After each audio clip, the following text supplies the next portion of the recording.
this is Jpar, and you are listening to The New Review.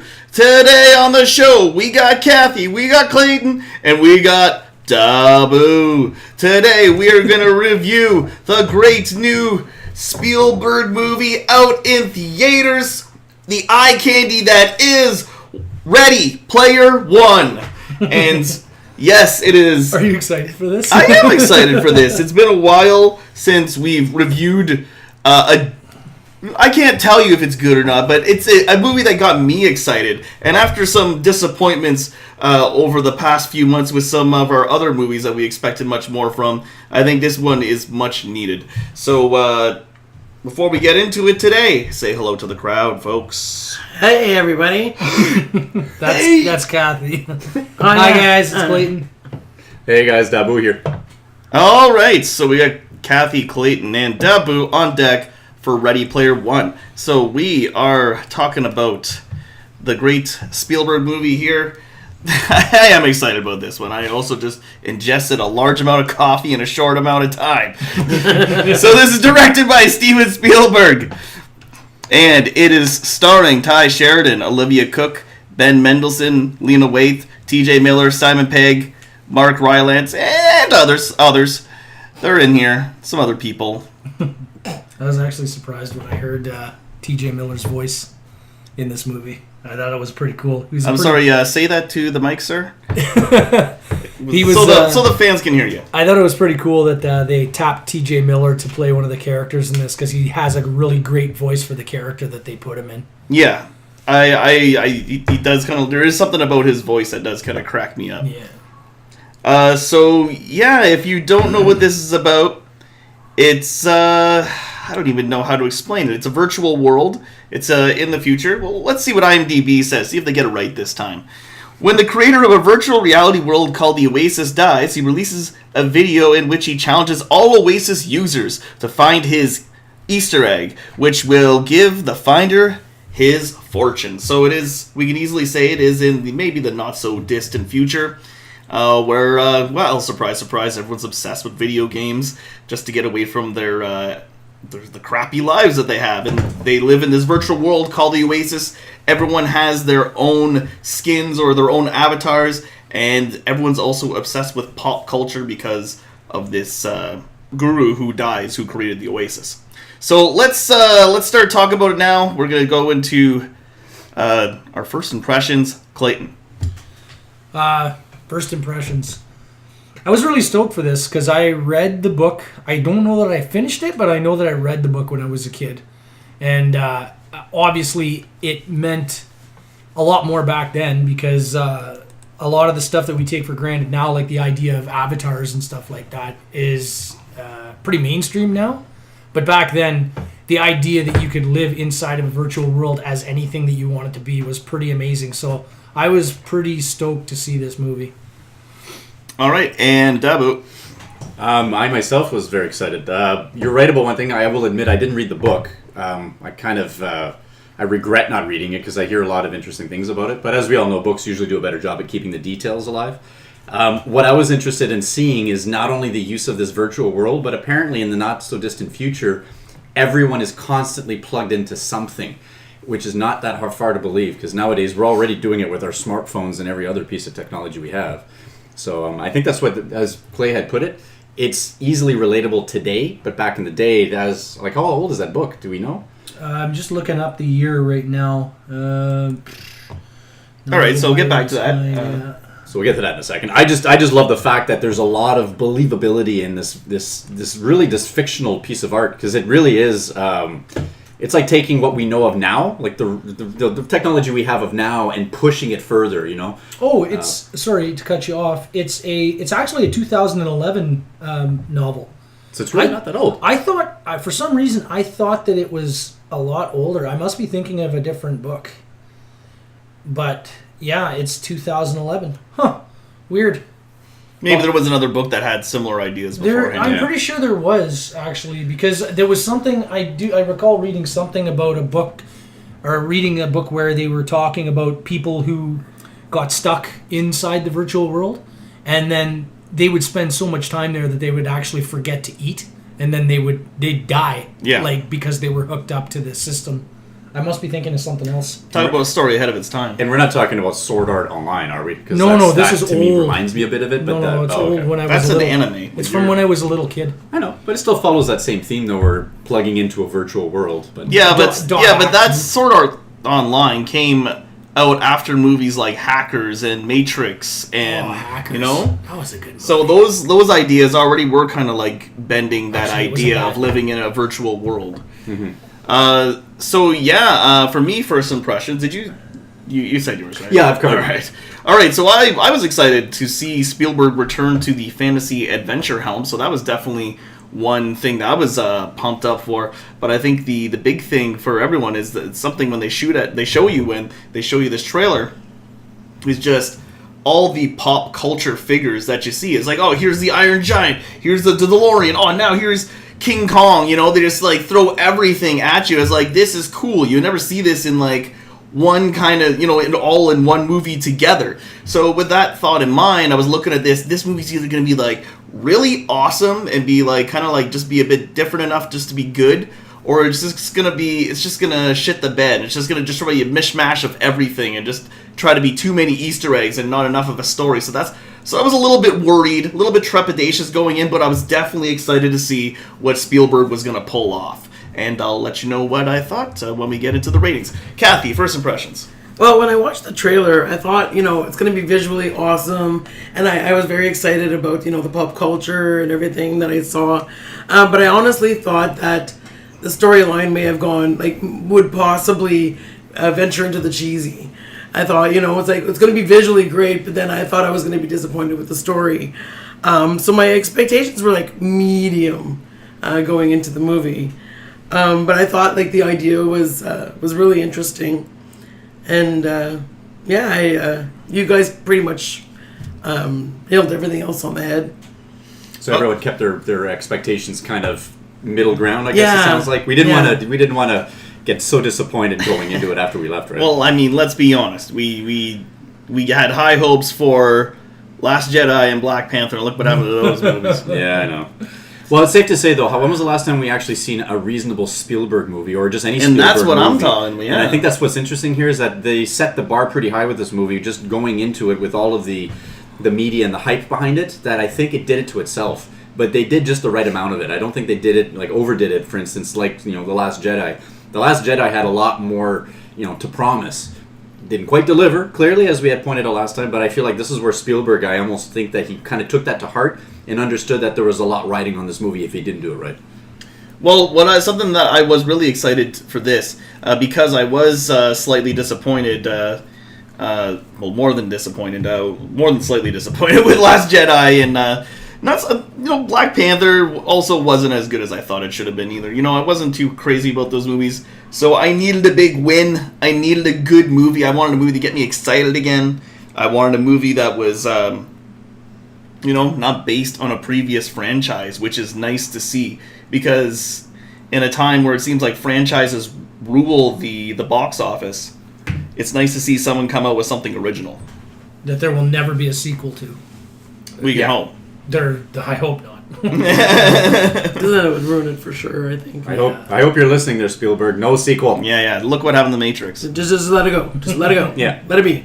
Anyways, so let's get into our ratings. This is the part of the show where we're going to let you know, a rating out of 5. I'm going to tell you how we got there without getting into too much spoilers, because we're going to save that all for Spoiler Town, and at that point we'll tell you what we love and what we don't like about this movie. Clayton, you started us off. What's your rating? Out of 5? Yes. Okay, this is going to be surprising probably to you guys and any of you guys listening, but I'm giving this a 3. A 3? Yeah. Wow. I'll have to go into it in spoilers, but it was fun. It was a fun movie. It was definitely worth the watch, but there was a couple of things that just kind of nagged at me while I watched it. Okay. So that's all I can really say. Okay. And Da Boo. I was a bit torn in some ways. I think when I really think about it, I think I can only give it as high as 3.5. It was, as Clay has pointed out, it was a lot of fun. But there's going to be some things in the spoiler town that I'm going to have to point out too as to why it didn't quite meet certain areas. But in the fact of the matter is, if we're talking about a fun movie and it's always worth watching at least once or twice, I think it's done its job. I think that should be said alone right away before we start getting into any specifics. But it was a lot of fun. So 3.5. All right. Well, I'm not trying to play like The Price is Right here, but I'm going to give it a 4. What was the last bid? What was the last bid? Yeah, $1 more than that. $1. So I'm going to give it a 4, and I think it's just simply what you said. I went to the movies and I had a good time. It was a fun time. And I will say maybe there's some parts that I thought were just a bit cheesy, but you know what? Watching this movie, it really brought me back to that 80s feel for movies. And it wasn't just like the nostalgia and like all the pop icons that showed up randomly throughout the movie. Like, I mean, this whole movie's an Easter egg. Like, that's the best way to describe this movie. Everything is an Easter egg in this movie. They're not only looking for an Easter egg, but everything's an Easter egg. The more invested you are in pop culture, you'll take more out of this movie if you see the references. Yeah. It's still a good movie without it, but knowing about, like, the DeLorean's one of the bigger ones. But there are a ton of very, very small references too that you just see for a split second, and the more you... It's there, and then it's gone. You're like, did I just see... Oh, that was cool. Yeah, that was cool, exactly. That's kind of what you get out of it, right? It's a love... Not only does it have, like, a lot of pop icons from nowadays that are, like, recent, like characters from Overwatch, and some Tracer, Halo characters and such. Tracer, Master Chief, and Arbiter, Yeah, but also, it's a love letter to the 80s. Yeah. And it's just like the music is from the 80s and it's fantastic. It's that feel-good music from the 80s. And it's I don't know. It just, there's something, it brought me back to, a simpler time, the 80s, when things weren't as complicated. Or at least not for me, because I was young and I didn't have to deal with those problems. Yeah. But yeah, so I had a really fun time at the theater, and I needed a win after some disappointing viewings of some other movies recently. So, 4. All right. Well, I'm also going to rate it a 4. I was far more satisfied with the storyline that it took. It wasn't as cheesy as I thought it was going to be. Like the references, like the pop culture references were, amazing. And you guys, again, pretty much mentioned everything else. Like, I don't know if I have a lot to say, that, ruined it for me. I think I'm a little more lax on... I'm more accepting of flaws in movies, I guess. But you gave it a 4, so it means there must be something wrong with it. I wouldn't say I can't rate everything a 5. I wouldn't say that anything really ruined the movie for me. Like, it was good, and it was a lot of fun to watch, and it's definitely... without giving anything away, it's definitely a movie you want to go and see in the theaters. Yeah. Well, I'm actually anxious to see what parts that maybe I just didn't. When I was just looking at everything that I didn't actually notice some of these parts. So I'm actually anxious to hear what you guys found were a little disturbing. My gripes, because I can't think of anything. My gripes range from completely legitimate to nitpicky. I gotcha. You know what I mean? Like, because by its very nature, people who are into pop culture are going to see something and be like, "That's not how that is." Yeah, you know what I mean? Sure enough. Or that's how that is. Oh yeah, they nailed that up, but they missed this. You know what I mean? But something you got to keep in mind that everyone's playing. They're all players in the game supposedly, and that you're not really seeing these pop cultures doing these things, running beside these other characters doing these things. No, I know. They're the players, and they've just chosen Batman as their avatar I know or that. something. I know that, but it's like Batman. Sorry, is that a spoiler that we said that Batman is one of the... Sorry, let's flip in the spoiler town before we do any more of that. We've done a lot of spoilers already. No, not really. Not really. You mentioned some characters. The movie is packed. Yeah, but I mentioned ones that were in the trailer that you knew about. You knew about the DeLorean. You knew about Iron Giant. You knew there was video game characters in it. We already knew Overwatch characters were in it. We could sit here for a complete hour just naming all the characters in it. Oh, yeah. And still wouldn't get them. Like, that movie is wall to wall with references. Yeah. Okay, so let's get into spoiler town because I think the big part of the spoilers in this movie is all those Easter egg characters that you see and, all that. So... should we just name them all off just to get that out of the way, remove that Band-Aid quickly? Let's do it. Can we name them all? That's the problem. Well, we probably can't name them all because I guarantee you this is a movie you have to watch over and over again. Then you got to pause see it frame by frame. Oh, it's that. Oh, it's this. Oh, it's that. So Let's go. Let's take turns and see who can stop thinking of references first. Oh my god. Oh, God. All right, so I saw the Ninja Turtles, Okay. Cat. My brain just... Battletoads, Yeah, I saw Battletoads. Okay. Chucky, Chucky.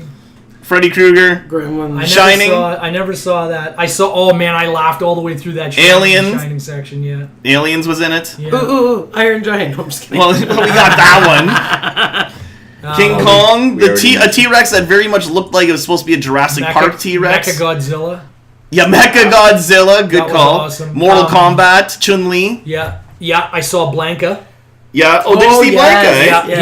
He was. What was he doing? We had I can't Goro. remember. He was in Goro. the background. Yeah. Goro was good. Yeah. Yep. Chestburster. Yeah. Obviously, DC, like Batman was in there, Harley, Joker, all three of those were in there. Yeah. Definitely some Superman references. Oh yeah, man! Like, tell me that what's his name's character? The villain didn't Avatar, look like... Clark he Kent. looked He said like the same Superman.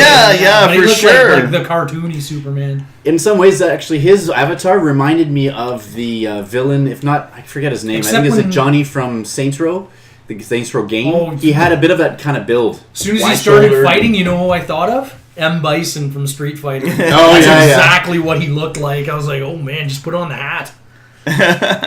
All right, so I think we named quite a bit there. I'm sure we'll think of some more. Oh, yeah, there's like, I more. mean, there's even like... what's his name from the John Hughes movie holding the ghetto blaster over his head there. From Say Anything. John Cusack's. Yeah, John Cusack's Cusack. So character. there was even that reference in there too. Yeah. You know what I mean? There's Yeah, it just wasn't just- endless amount of references. It wasn't just the characters themselves, but there were also things that happened in the movie that are references to. right, like other Gundam characters. Wing 2 or something. was- like, Oh, Gundam, yeah. Yeah. That was cool, yeah. That was What definitely about? cool. Were there any specifically Spielberg references aside from the more obvious ones? Like we mentioned Well, the DeLorean. like I said, the dinosaur looked like a Jurassic Park T-Rex. Like the T-Rex looked like that, the one from there, kind of. Oh, right. I felt it did for sure. Did anyone see E.T.? I thought I'd seen E.T. in You some know, form or I another. bet you there has to be You ET go back somewhere. and look, I bet you he's in there. He's probably snuck into the background somewhere. Yeah. You know who else? Here's a funny thing. There's the kind of thing in the Never-Ending Story. There's that one scene where everyone's standing. There's one part where everyone's just like a silhouette standing in front of. I don't remember who. I'd have to go back and watch it. I guess it's the princess and some other people. But all those characters are supposed to represent like pop culture icons. Oh, yeah. Yeah, right. so if you go back and you look at the still, and there's like E.T.'s there, you got like Yoda there, and there's like That all movie these. did do it, yes. Yeah. So they don't actually show them because they wouldn't be able to have the rights to get show away them. with that. But they had like these silhouettes, and it's like this is who they're supposed to like represent. You could tell the silhouettes, and you're like, oh shit, that is who it is. Yeah. The scene you're referring to actually was purposely put in and then removed because you never see those ETs ever again in the movie. You see them, I think, when the camera's from afar. I don't know what we're talking about, Neverending Story here, but I guess it did that whole pop culture reference is what you're thinking. Well, that's not. Yeah, that's why. Oh, okay. I just know that when that camera was pulled back, you only see one or two ETs amidst the 'Cause- crowd, and then that's it. Then they go back to close up, and then you never see them again. They put they put ETs in the prequel trilogy. Yeah, in Star Wars. Phantom Menace. Yeah, Yeah. there's I thought like that was kind of neat. yeah because. I don't know. 'Cause it's cool. anyone who knows anything about Star Wars, you know that E.T. is a part of the friggin' Part of the Star Wars. Yeah, canon. apparently, because even in E.T., he sees Yoda and he starts going to the kid dressed as Yoda because it's Halloween, Yeah. and he starts going to like as if some Yeah. say he recognizes him, right? Yeah. Maybe he does, maybe he doesn't. Totally, I forgot about that scene too. That's I think he so- says something like home. Yeah, and he home. starts. Yeah, he's under the ghost sheet, and he walks around and starts trying to follow Yoda around. Yeah, that's so cool. Oh man, that's so cool. I love it when he does that. That's what I mean. Spielberg and Lucas are that close of friends that That- they would do that kind of thing, right? But that kind of that put a smile on my face. That crossing over those references, and that's what this movie is all the way through. It's Yeah, like recognizable 100%. stuff that just makes you smile. Or here's another good example. If anyone's seen the 3-part episode of South Park called Imagination Oh, Land, yeah. that's Oh what my this really God. reminded me of. Imagination. Oh, God, Imagination. that was In the great. world. Our imaginations are running away with us. All right, Clayton. What's your favorite and least favorite of Ready Player One? Okay, man, my favorite. There's so much. Just the overall feel of the movie, like Jay said, the whole thing. I love the soundtrack. It had a great soundtrack. Very, the soundtrack had a couple of really big key songs, And then during the action scenes, the really action heavy scenes, they didn't want to take away from the bombast of the action. So if you notice, the action scenes in that movie have very little music in them, if any at all. The race scene, as soon as everybody gets into the cars and starts racing, the music's gone. It's gone. It's all about the sound of the they do that all the way engines and through. everything They did a really good job with sound in that movie for the most part. But it's just the whole feel, the whole like getting into the Oasis. Everything about it, the whole idea is just. It's just the best part of the movie. I mean, that's why you're there. You're there for the Oasis, right? And, I mean, I can vouch for you guys, because you guys are huge video game fans. I mean, when we were young, at some time, we all imagined being inside this virtual world that we could kind of live in, right? Yeah, and now I have a PlayStation VR, and I can't play it for more than 20 minutes or I get sick. But you know what I mean? It is kind of a dream come true for something to kind of, like, actually work, and you could be that person and feel it, and, like... you thought of it before, being the video game geeks that we are. Yeah. So it is definitely a movie that is geared to this generation. Yeah, for sure. And that's going to be part of what my comments will be later. So having said, so it's just the whole feel of the movie. If you are into pop culture, then this is definitely a movie for you. But I had my worst part is probably going to be the story. Throughout the movie, the story never takes the time to... they never take the time to really deal with the development of the characters at all. Like, what's his name there? Parzival. Yep. His aunt is killed. Yes. His aunt is killed, spoilers obviously, about halfway through the movie, and I'm telling you... Nah, she's a bitch. She's not a bitch though. She was actually nice to him, but she's just sick of Parzival and her boyfriend fighting all the time. You know, she's just trying to make her living, and then she finds out at the beginning of the movie that he sold her boyfriend took all of the money that they were saving for a house with, and then spent it all on gear to play in the Oasis. So, which was supposed to guarantee him a exactly, win, according to Percival. Yeah, so she was angry, but I mean, she was justifiably angry. And then IOI comes along, and they bomb that particular section of the stacks where his aunt and her boyfriend live, and they kill her off. And I'm telling you, they never process. No, they don't. I agree with that. He never sheds 100%. a tear. Like they just in the time it takes the trailer. The stack of trailers to come down and destroy the ground, and to have everything that he's like basically his entire neighborhood killed. So explain to the viewers, who is IOI? Well, IOI is the villain, I guess you could say. Syndicate or group. Yeah, it's a corporation that's looking to take over via winning this game that the creator has laid out. They want to win the game so that they can actually take over the controlling shares of Oasis, which is pretty cookie cutter. I mean, it's Tron all over again. You know what I mean? Like, pretty much what it was. I found their characters even looked kind of Tronish, because they're all generic. Expected. Thing about that is that they all couldn't have like creative names. They all had numbers. They all started with IOI or something like that. I fully expected actually to see a reference to Tron in there for sure, but I never saw one. Well, it's a Disney thing. But the movie clips along at a fairly good pace, but its running time is like 2.5 hours? It's a long movie. And there's never really any real character development. There's only the game. And 2 hours and 20 minutes. Yeah, and everything that happens outside of the Oasis only serves to get you back into the Oasis. You know what I mean? Like there is no real life outside. You know what I mean? Like, I mean that is the point that he is trying to make at the beginning of the movie, but that still should not lessen the impact of a family member's death. You know what I mean? Like, I agree.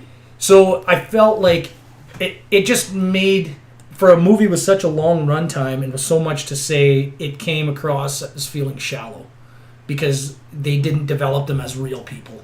Mm-hmm. Only the possibilities of what their characters could do, but not who they actually were in the real world. Well, maybe they were just trying to describe, like how everyone is just so lost in the virtual world that the real world doesn't really affect them anymore.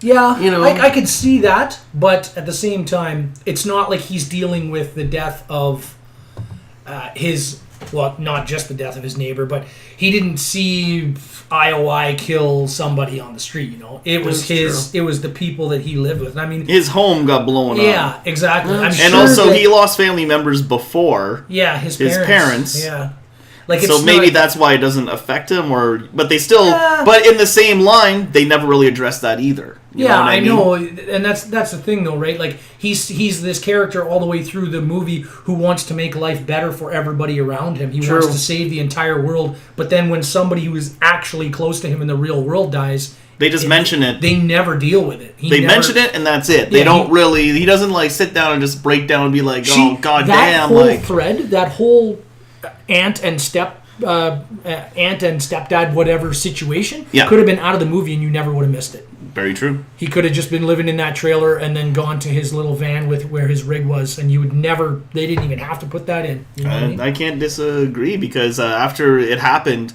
It was just kind of, it was there. You're supposed to feel something, but you don't. But you don't. Because he doesn't process it. He never... That scene ends, I can't remember what happens next. I think he just gets upset, and then that's when he does that speech to everyone in the Oasis, and kind of like encourages them to make that final attack or whatever. No, it was before that. Oh, It was way before that in the movie, actually. It was probably in the first 30, 45 minutes, I think. Okay. Like because it's still fresher for you than it is me. Yeah, we saw it last weekend. It was actually pretty striking that they because I was expecting the movie to kind of take a break, catch its breath, let him start to process that grief, and then they just never did it. All right. So your favorite and least favorite. So your favorite was the world and the pop references. And your least favorite was that they never... It just felt shallow. Yeah, it felt shallow. Because that's only one example. There's other stuff in there, too, where they never really process them as people. Okay. So too much focused inside the Oasis, not so much with the characters outside the Oasis. Well, just imagine it if it was the book. You know what I mean? Like, if it was the book and they wrote the characters that... You'd have a better... you definitely would have a better idea in the book, I'm sure, of how this character feels about that situation. The movie is catering to the visual aspect of the story, for sure. Mm-hmm. They're like, we have the power to do this story with the special effects, so let's do it. Mm-hmm. But then when it comes to... If you were reading the book, you would be more interested in character development and what the actual statement of the piece is. Very true. Good comments. Da Boo. Wow, it's really in-depth. I'm not going to be as in-depth. I just feel like I'm going to try and pick a lot of what my favorite scenes were. There's going to be so much that's great that I'm going to leave you guys some of it at least. But I really did feel like I enjoyed the humor they built around the culture of it all. Because this is obviously a very generational specific kind of movie. If you weren't born in the 80s or in that generation of where a lot of these movies and pop culture references had originated from, you probably won't really relate to this movie as much. Mm-hmm. And I'll get to that in a moment. Okay. I will say this, though. There's so much going on that sometimes it can get a little bit overbusy, and that overwhelms a little bit of how the story arc tries to kind of unfold itself in front of you. We already knew that a lot of it was going to be about the Oasis. I knew that going into this movie, so expecting the real world to kind of be infused into it, to me, didn't make as much sense. It would help. That's the believability part of this. I love the fact that they delved deeply into that culture of all these different references, whether it be video game or movie-based or the technological side, right? I mean, we all have smartphones on us at all times to this day. It's not unbelievable to think that people would take that phone and then take it to the next level and be in the phone, so to speak, right? Yeah. Or in this case, everything is hooked up to your VR. So whether it be simply online banking or whatever the case may be. I'm oversimplifying it, but the point is if you're going to live and breathe the Oasis, that's exactly what you would see, and that's what this movie did. I love that. That was exactly what I needed to see. The pulp culture references that got thrown around and all that was just eye candy. That was enough for me to kind of have a smirk or a smile every other moment, and that's what kept me interested. So I think a lot of my favorites had to do with those specific moments where you got to see them use the technologies. Good example would be the one where at the beginning of the movie where Percival, I forget his main character's name, he goes on to narrate how, where he's from. Wade Watts. Wade, thank you. Wade is describing where he's from and the world that they live in and what the Oasis meant to him and what it was globally, right? And then as he's leaving the stacks, you see everyone have their own little living spaces, and they're all living their own virtual world. You know, you got one woman dancing a pole because, you know, she feels like she wants to maybe be considered well, maybe not so much a stripper, but feel, you know, sexy, right? So the only way to do so is by living in this virtual world. Yeah. Very believable. You know, you got some other guys that are living and breathing the shooters, you know, that kind of thing. These are all things that I can easily see people do now if you were given the option to. Oh, for sure. So that was great. In a sense, you know? Exactly. For sure. The thing that I wondered when I saw that scene is, where does everybody work? Nobody's at work. Nobody's ever at work. That's going to be kind of part of my gripe at the end. Okay, so with that, generally speaking... Nobody's at You work. pointed out something very good. How do you guys... Because I was expecting to see Wade's job at some point. Yeah. Because I was thinking the same things. He got all that expensive equipment Yeah, I know. for Like, him to go into the Oasis. And I was like, oh, at some point, we're going to see where this kid works and what he does. We're going to see how he's able to afford this. He didn't really have expensive gear until he won the first That's Easter true. egg. That's what he He did. had, when you look at That's the true, VR goggles he had at the beginning, they were makeshift. He made it himself. You could tell that it was all fabricated from scratch material, which is great. It means that this kid understood what it took to plug into the Oasis was simply building with the right tools. Yeah, I just assumed that people just lived off of ravaging and then whatever That's they were right. able Like, to buy is, out of the game, and because there's no real life out there, there's no jobs to be had. Really, so that's how they existed. It's just bartering and everything like that. Oasis and coinage must be like microtransactions. Like it must be Like Bitcoin or something. real world The main currency of the world, right? More so than paper currency. Who knows? That wouldn't be too far to believe, right? We're already seeing digital currency to this day. Still though, like nobody works. You know, there's the corporate bad guys, and then there's kind of everybody else. You see them all; they're out on the street there, like they're out on the street with their little virtual goggles on, and they're like doing in the street. Yeah, I in know, the streets. I know. I know. That's part of That's my how gripe. obsessed everyone is. Yes. It's so just weird. Before I get to that Maybe part, they're doing their jobs in the street. Like maybe they're fixing things. I don't know. In the virtual Everybody's world. on break at the same time. Yeah, I guess so. I don't know. So before I get into that gripe, for me, I'm just going to point out my favorite scene of all, and I think it's because when I think about it, it always made me laugh. And I think you even wrote out laughing. It's the scene where the IOI is trying to solve the last puzzle, and you got that one guy who's, I guess they all take turns. Okay, go to the arcade, go. Okay, so You got to win Adventure World or Adventure whatever. it's on the Atari. Right. They know that the guy who created the Oasis, he kept an Easter egg. He made an Easter egg in the In the game. in the Atari. So they're playing the Atari in the Oasis, and they're playing how many games is there to Atari? Fact check. They're going through the entire Anyways, they're going through the entire library, and they have to find the one game to find them the Easter egg kind of thing. Yeah. And if they fail, what happens? Well, they go through the ice. So what I'm trying to get at is not so much the ice scene. What I'm referring to is specifically as they go through each new guy, so they keep failing, keep failing. Then you get to that one guy, and he says, "Don't play to win. Play to, get to that secret room in Adventure Time to get the invisible dot and bring it back and get the key." And so It's not in all, Adventure Time. you get It's Adventure. Sorry, Adventure. And all I'm saying is the scene where you can tell everyone's frantically running around and they're all dying as avatars and they're changing stations and such, and you get that one guy standing with the stick in his hand. Yeah, You think it's a stick, but it's just his hand standing there. you can always see him too when they would show the shot. He's standing there like this Like he's on so- the pad. Even with all the Concentrates craziness so happening around him, he's still the one playing Adventure. Yeah, he's So right in that made me laugh every time because I'm thinking, you know what? If I was him in a moment trying to concentrate, that's exactly what I'd be doing. I'd be stuck in the moment, just keep my eyes stuck on the screen. Yeah. So that makes me laugh even to this moment. Now, if I talk about the negative, I think it had to do actually in combination with the shallowness almost. I really do feel like the characters weren't developed enough, and I felt like they were weak enough that I didn't really care for them. So That's what I mean. Everything was developed just to get you into the Oasis. The Yeah, characters were secondary. Everything was secondary. paints the picture of what the Oasis is, and that was it. That's all you needed from them, right? And then, of course, fell into place where all the cameos, all the different types of avatars that everyone used, that just lended to the effect of how shallow this movie painted the characters themselves. Enough to show us a story arc and then get to the end, right? It was like they had to rush to the end. That 2.5 hour, I didn't realize it was 2.5 hours. Neither Or did I. 2 hours and 20 minutes. It was dragging at the end for me. I felt that's what I mean. I felt like to get to the end, they could have shortened it by another half hour, and it would have been just as fine, actually. Yeah. But in the end, there was nothing to it, really. I know. Actually, sorry, there is one thing that I remember that we got sidetracked on. That scene where you're talking about everyone in the real world walking around in the street with their VR goggles. One, That's not even plausible. Yeah, I know. I'm sorry to say this, but if you're walking down the street not to get hit by a car and you're able to do that and play your game at the same time, give me a break. I know. And on top of that, what is everyone doing? It's like you said, what do they do outside of the Oasis? Nobody works. Like, people either work at IOI or they're in They must be working in the game or something. Well, somehow. there was a small. They did kind of show that the loyalty centers, which they never really fully explained what they are.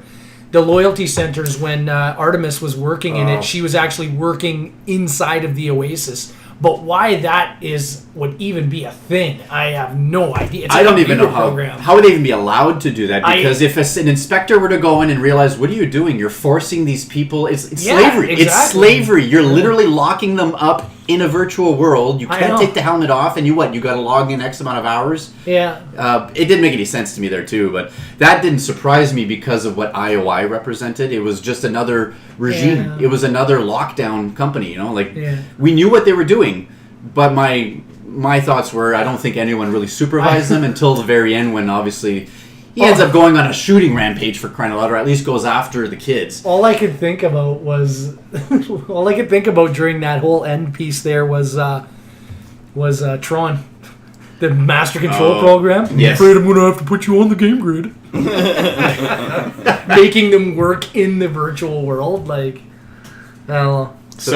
So for me, it really had to do with the combination of the shallowness, but it more to do with the fact that it should have been a much shorter movie and would have been just as impactful. But didn't you say you didn't know it was 2.5 hours long? So why do you complain about that extra half hour then, or 20 minutes? Because I felt like it was actually dragging on by the Really? end.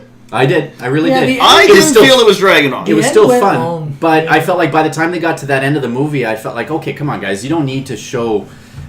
I don't know. There's just something to it that I felt like they had to stretch it across. Maybe it had to do with. Maybe there was their attempt at trying to poke back into the real world, show that while Percival was trying to do his job, what's her name? Artemis. Artemis was stuck in the the I loyalty thought center and trying to from within.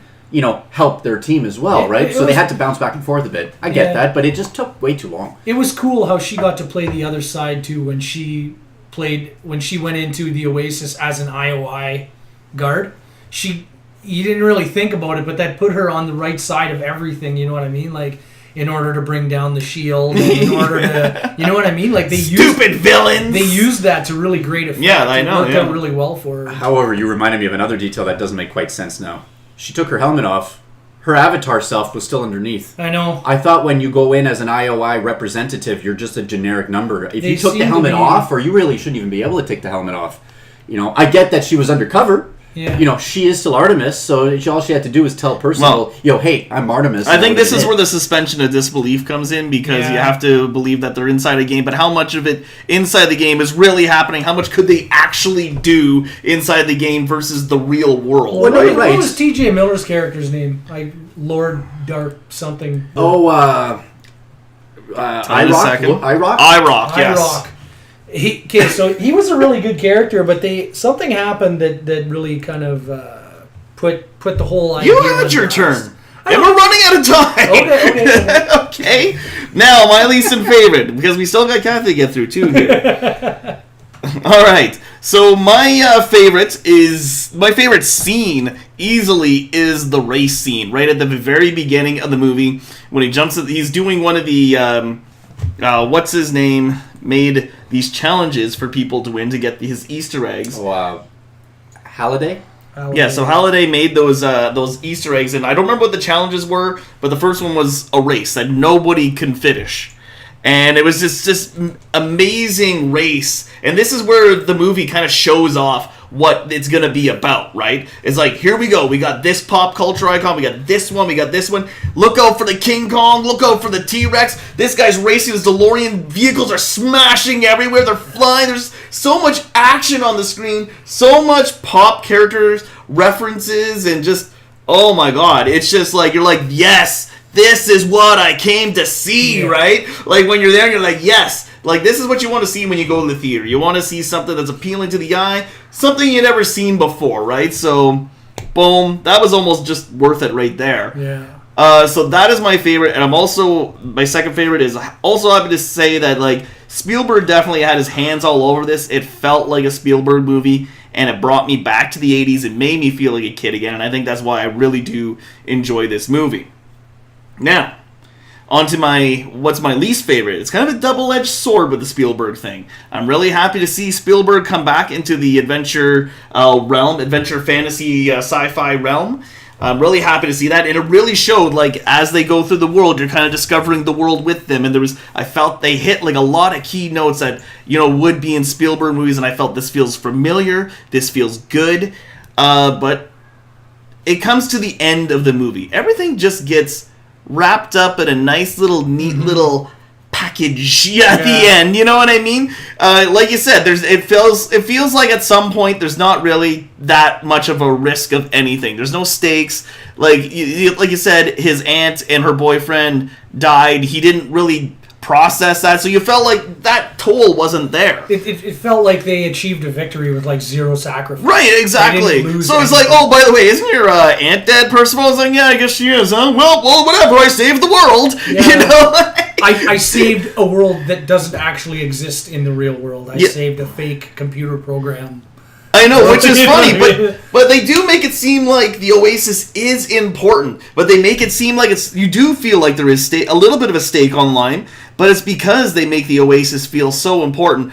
But as we are saying, they make the Oasis more important than the human characters. The actual people, yeah. And that's what it is. So you are worried for the Oasis' sake, but you're not really worried for the humans. Human side of it. Yeah, so when they get that victory at the end, everything's just like, oh, you're Percival, you saved us. Yes! Everyone's happy, you saved the world. The end. We're never going to make a sequel because everything is tied up in a perfect little bow. But it was a shallow ride all the way through, and then the end was just a happy, no frills attached ending. Yeah, it's like, everyone, it's a happy ending. Are you happy? Good. Yeah. That's what we want you to be. It's like Percival there. Yeah, you just saved the world. Good, now I can go back to my job at McDonald's. Now we can go back to playing games. Yeah.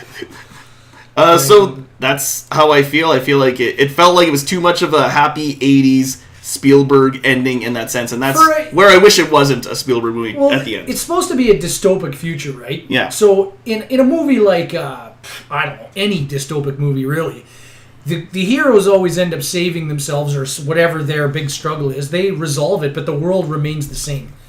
In this movie, the world is a miserable place to live in. But then suddenly, when he wins the money at the end, the Oasis, everything's happy, everything's fine. Yeah, because they freed the Oasis from IOI, right? Yeah, like IOI was just another corporation that was trying to get their hands in there, but IOI wanted to kind of take over the company and add all those microtransactions and do. So once again, they're EA. That's funny. IOI is EA. So once again, a problem that's common nowadays that this day's generation would understand, right? Yeah. Kathy, take it away. What's your favorite and least favorite? Well, I think my favorite part really is, thank you. It's actually the race scene as well, but for a different reason. I like the cleverness of it that you had to go in reverse to win. If I'm being completely honest, what gamer has not gone around a track in reverse? Like, backwards. I do it all the time. Just to see what someone would have figured that one out. Yeah. No, but I still thought that was clever. Cool, because like I think everyone was just so focused on getting to the end and finishing it, they didn't think of going backwards. Yeah. You know what I mean? Because they had so much at stake that they didn't want to. Pardon my language. They didn't want to F around, right? Yeah. So they just wanted to go forward. What do you say? What? Pardon my language? Do you know what fucking show this is? This is the We Promise Fucking Nothing show! You can say fuck, shit, dick, whatever the fuck you want! Well, not whatever you want, but pretty much whatever you want. Fuck. Is that Thank you. Continue. That was the cleanest fuck I've ever heard. Thanks for getting down to our level. How many fuckings have you been listeing to? Yeah, but also my favorite part was the fact that you were actually able to see the race from underneath. Yeah, that was cool. You know what I mean? So you looked up and then you could see was cool, King Kong and everything like that on the top and everything. And then you could actually see people collecting coins like they would in a video game. Yeah. And they actually kept these coins for themselves.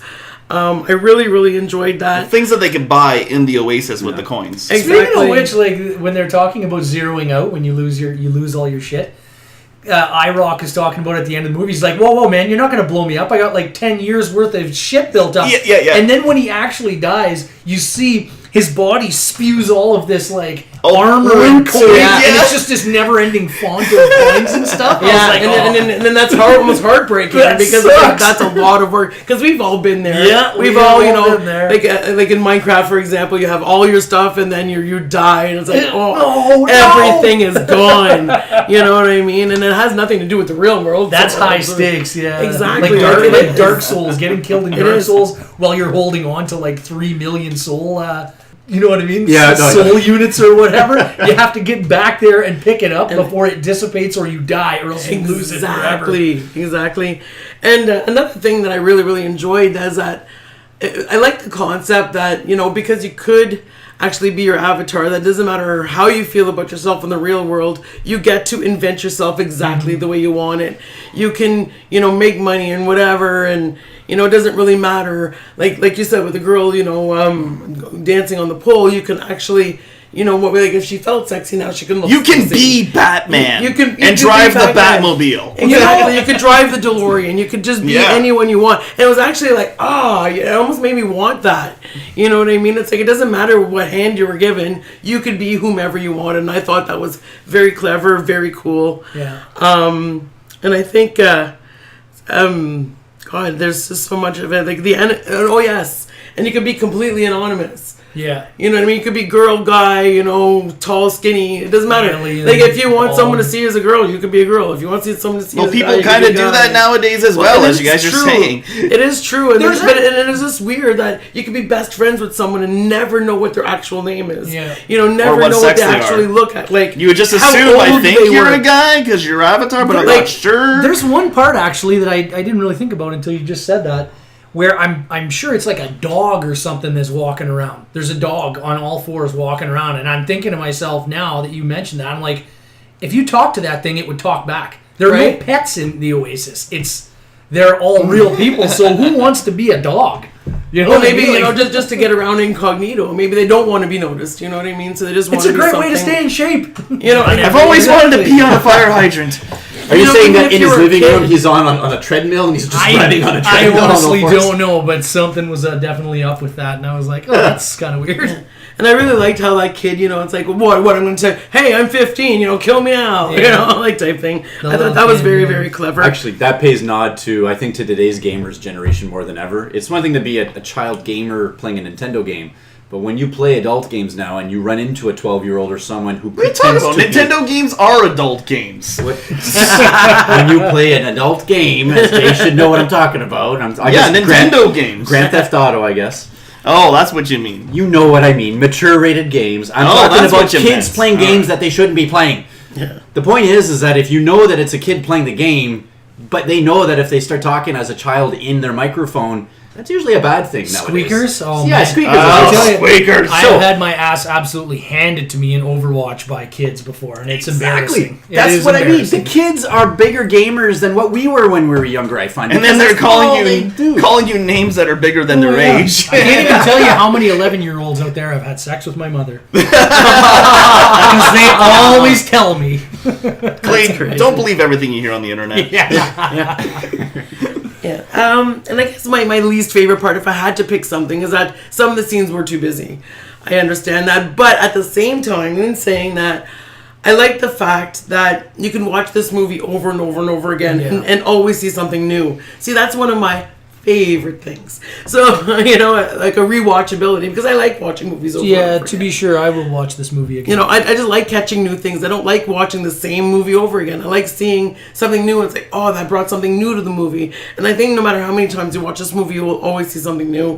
I feel But, that way too. I feel like it's a movie and I pause a lot and take a look at shots and be like, oh, who do I see here in this scene? Well, we're going to But do a in lot of that saying when we that, get our hands yeah. on the hard copy, for sure. Yeah. But in saying that again, you know, but some of the scenes were actually like overboard. It did go too busy at some points. But I think that would be my only real gripe about the movie, really. Some of the references, though, like, they were obsessive about the amount of detail in it, and then other places they, like, weirdly strayed from, Yeah, even though it you knew felt what they rushed. were going for.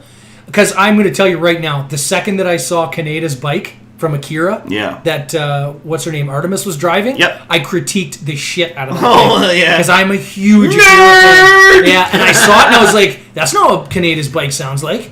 No. That's too narrow. No, too tall. No, the windshield's my wrong. Lord, I was really? looking at the stickers on the front axle that's supposed to be the Shui and they are Arai there, and they weren't there, and I was like, what are you guys doing? Like, Okay, that is nitpicking. And that's what I mean. Like, I was nitpicking that, but then some of the other stuff, they went like. During one of the battle scenes, there's you see a whole bunch of like I think there's like 4 or 5 of the Master Chiefs running around. Well, the Spartans. And they're like the armor was like bang on. It was awesome. And then even at the beginning when H is playing in the on Planet Doom or whatever, he's using the Spartan assault rifle. Yeah. Even the sound was right, and it was awesome. Spot on. It was Well, bang because on. they definitely had the rights from Microsoft, because they had the Battletoads, they had Halo, Yeah. and The Gears of War. Gears of War. Yeah. There was a Gears gun there. They had the battle. So they rifle. definitely had Microsoft's rights, and go ahead. Yeah. Did they have the rights from whoever does Akira? Well, they must have. Well, it would be weird if they didn't, because they somebody actually mentions it. I think it's H actually mentions it. He's like, man, that's Akira's bike from Akira. Akira, the Akira motorcycle, or whatever it says. Yeah, they do They say did, it. literally. He said actually it loud. says it, so Someone that's did what say it, they're yeah. going for. So it would be weird to have them reference it and Yeah, I make guess so. something that looks just close enough but not nail it. 'Cause I've seen Question: Is Gundam the same company? Would they have had act the same? no, ask the same company? Gundam is I thought. I forget. Who Well, one is not it Toho- manga Toho? that does Akira, or is it a different company? no, manga is just a distribution company. Studio. All right. So before can't we get even into remember. final comments, I got a question for you. You give this a 3. So what's different between this 3 and the other 3s you've given on other movies? Because it's not that I didn't enjoy it. I'm not going to say that it's a bad movie. I just it was shallow. It's the same. It's kind of the same thing for me with Guardians of the Galaxy 2, Yeah, the where second it's entertaining to watch on the big screen, or even Thor. It's entertaining to watch, but it is shallow. It's just, you know what I mean. It's super shallow. There's nothing there. You're not going to take away any great. It's not introspective. You're not going to give anyone life advice because of this movie you based saw. on what you saw this movie. It's fluff. It's a theater movie though, Exactly, and you should sure. really go and see it in the theater. For sure. I'm I going agree. back to see it again for sure. I same. personally, I just had a question for all of you guys. My worry is 10 years, 20 years, 30 years from now, do you really think the newer generation of kids would understand what this represented? No, they will Because this never- is a very specifically, it's unique to our generation, right? Those who grew up in the 80s will love this. Yeah. A couple of decades from now, it's going to be kind of dated. I feel like you can look back and kids who aren't growing up in the 80s will like this too, because there is enough modern day references that they would get it. They pulled a lot of old stuff, but I noticed that they also they brought a lot of new stuff. Yes, like brand Because new. Like they- Overwatch is a fairly new IP. Because they put the DeLorean in there for people our age. Yeah, and same with the 80s music and Exactly. the Ninja Turtles, because that actually appeals to both generations. Exactly, but they put like Master Chief and like Tracer from Overwatch and that in there for the kids now, and then they put in the obscure references in the background for like the people who are going to watch the absolute ever living Right. shit out of this movie. Yeah, exactly. Like, oh my god, that's Blanca. Pause every 2 seconds. It's about how far into the background you can look and still recognize something. And something else I want to say, because of all the modern day references, and because it is a new movie, and it's something that I think would appeal to kids, if they're going to watch this movie a couple times, they're going to be like, what's that? Oh, I don't know what this is. What's this scene from? Maybe kids nowadays will go back and actually appreciate stuff from the 80s. Because how many kids do you talk to nowadays? You're like, oh, you never seen like Back to the Future, Oh, man, Ghostbusters, yeah. or like what is wrong with you, Indiana Jones? Like, how come you never seen these How is great it you've never movies? seen them, How, yeah. you've been living under a rock all these years? What kind of Don't parents worry. do you have? There's Jason, gonna I'm be 5. reboots. They're gonna live off the reboots, and then they're gonna know the references because they're. But they're only ever going to know them as references. You know what I mean? Like, Yeah. I know the DeLorean is a reference, but it's a reference to something else. But when you get to the end of that line, like when you're like, oh, where'd the DeLorean come from? And then you go back and look, it's it's not just that it's a reference, it's its whole own thing. Yeah. Like when a kid watches it, he's going to be like, oh, that's from Back to the Future from back in the 80s. But that's as far as it goes for them, unless they choose to go back and watch all of those Well, movies. I'm hoping maybe this will open more kids' eyes nowadays to want to go back and see where these references come from. Yeah. So they can appreciate movies the way that we do. There's more, too. There's more references that were in here that I Yeah. am forgetting. So we're actually Already. running out of time, so let's do final thoughts around the table. Go ahead, Clayton. Go watch this movie. Like, I know I only gave it a 3 out of 5, but that doesn't mean that it is in any way bad. It's just, you gotta see it in theaters. Just, if you're gonna go watch it in theaters. I'm going to say the exact same thing. It's a theater movie first, and, even if you don't decide to rewatch it, I think it's always worth it at least one viewing, because this is actually... It's like Jay had said, this is a much needed movie after this lull a lot of of fun. disappointments as of late, and I think the word fun is exactly it. It's just plainly said fun. You need that, at least this for the spring. Yeah. Sometimes when you go to the theater, all you need is a lot of good visuals and that sense of adventure and just bring you back to when you felt young, and that's what this kind of movie does for me. It felt familiar. So I really enjoyed it. At the same time, giving me a lot of new stuff and reminding me about a lot of the old stuff I love from the past. And nowadays, actually, because there's also modern day stuff in there, too. So, and definitely should see in the theater. This is a theater movie. The special effects are awesome. It's a sight to see. Yeah, I was very pleasantly surprised about this movie. I wasn't nearly as disappointed with it as I thought. But yes, definitely go see it at the theater. I'm going to repeat everyone. Yeah. Visually excellent. If you were born in the 80s, you'll definitely love it. Oh, yeah. So yeah, go see it. 2 thumbs up for me anyway.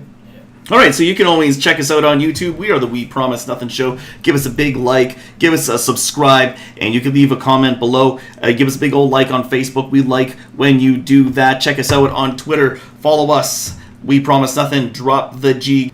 Check us out on Eastlink. We are Late Night Ticket, HD 610 and Channel 10 in the Northern Ontario area. Find it on demand on Eastlink. So as I said, if you disagree with anything that we said here today on the show, you can leave a comment below.